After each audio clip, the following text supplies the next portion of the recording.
So we know of late that a lot of things has been happening in Africa, not just Nigeria itself, Africa in general. A whole lot of military invasion, a whole lot of overthrowing of democracy. We've been seeing people rejoicing for even these overthrows, and it's really something that got a lot of other countries talking about Africa. A lot of continents rather talking about Africa, and I think we're rising up to that challenge whereby we're taking over or we're getting to stand on our feet to prove that we are Africans and at some point can do things on our own without foreign influence. But right now, there is a case on ground, and just in, President Bola Ahmed Tinubu to send troops to the Niger Republic as the United States gives full support at the ongoing United Nations General Assembly that is currently going on now. Okay, now the United States of America calls on our own president Bola Ahmed Tinubu and advises him on the next step to take as in respect to the Niger Republic and the economic community of West African states. Now, recently we got a report on Saturday that Mali, Burkina Faso, and Niger Republic have signed a defense pact. Now, they are ready to defend themselves in case of the economic community of West African states decide to invade them, probably because of the ongoing terrorism activities within the states.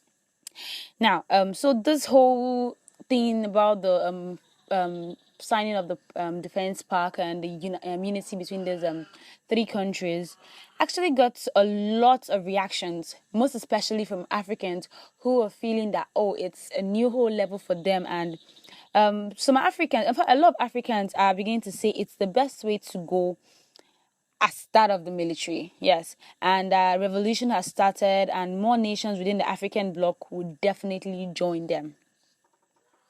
I don't really know, but for those who are military inclined, I think a lot of our parents do not really wish for the military regime that much. But if the military regime will be a solution to the injustice of the democratic regime, should we literally agree? Okay, the floor is open for people to actually begin to think at this point. This is a scholarly idea for people to begin to think if the military regime would be okay, should we go for it, or should we still stick to the democratic regime? We're going to find out more. And the whole, I'm sure that the action that they took within themselves by signing the agreement has sent a lot of shock waves to the Western leaders, especially the United States and France. Exactly. Now, but by the way, it's now that the shockwaves is still on, it might likely be a topic in this ongoing United Nations General Assembly that is going on currently in New York. Now, so in response to what has happened in Niger upon the three countries that has signed the pact, and the US has called President Bola Ahmed Tinubu as the head of the Economic Community of West African State, ECOWAS, or him being the ECOWAS chairman on what to do next. Now, let me go into details of what they want a supposed president to do. Now, the United States has urged the ECOWAS, being led by President Bola Ahmed Tinubu, to apply more pressure. Hey, problem. To apply more pressure in the Niger Republic situation. No wonder Tinubu said he was under pressure to go and invade Niger.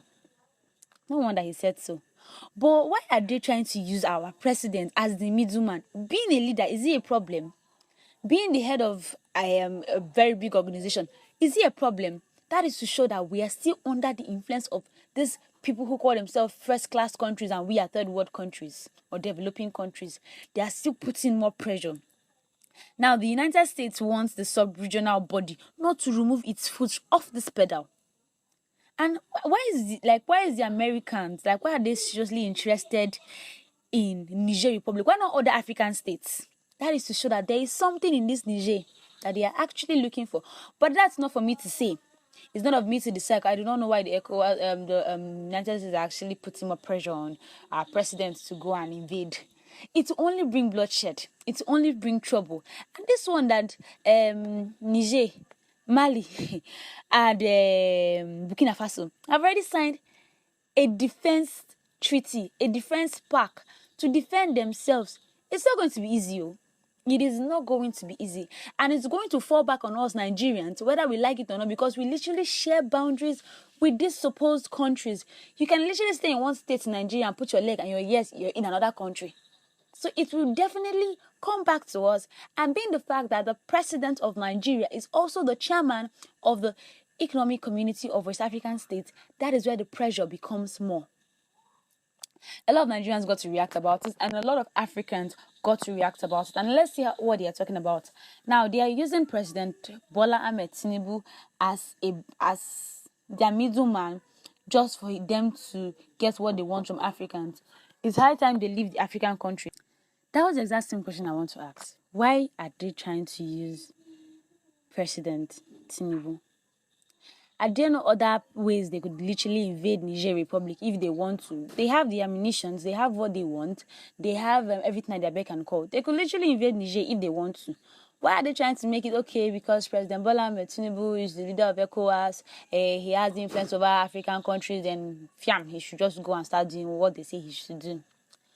Moving on, I feel this whole African thing is being marginalized. All these foreign countries should let Africans breathe for once. It's high time we start taking charge as Africans and stop being controlled by the Western states. In the voice of our president, let the African countries breathe. Don't suffocate us. Okay, I think that means I should be going to, the United States and probably France. Anyway, moving up. Nigerians have always been a tool for the foreign states to use as well. As a piece of working tool. They should learn to get things done on their own without involving Nigeria. Now they are telling Nigeria's president to put more pressure in the Niger Republic. Do they think we are capable to handle Niger Republic when it comes to the military? Okay, I think this is a hurtful post. That means we don't have a standard military in Nigeria, and I think recently they've all been the national the students that just graduated are actually experiencing their youth service are literally being side talked that they will literally be among the paramilitaries to fight the war in Niger.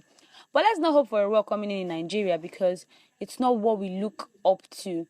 We've seen world wars happen. We've seen civil war happen. We've seen wars happen. So I feel they shouldn't put pressure on our president to do anything. Niger is a country and should be a country that takes decision on their own. Whatever is good for them, they should do. If they say Mali and Burkina Faso have signed a pact, they are preparing for war. They are ready. In fact, they are ready already. We in Nigeria, our military men are being kept to be bodyguards of politicians. They don't even know what field events or field wars look like any longer. They just follow one car, carry a counted number of bullets in their gun. If you waste one, you're going to explain. Is that what they want us to go and do? Rather, they should allow us to have peace.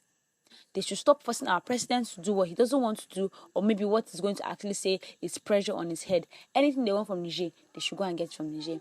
Anyway, that's all the reactions we can take for the day's gist.